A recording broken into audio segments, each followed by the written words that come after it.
First, choose Hue Saturation, Color Lookup, select Moonlight,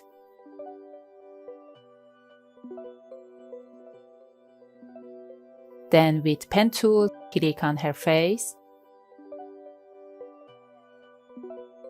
and replace your image. Decrease the opacity, set your image, then make perspective angle,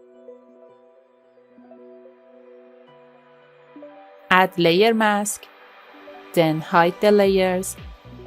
With any selection tools, select the area that you want to separate.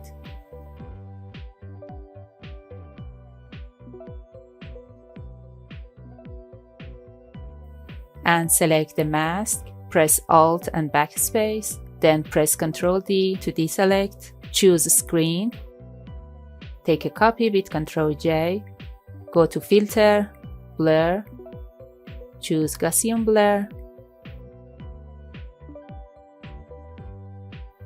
choose Light,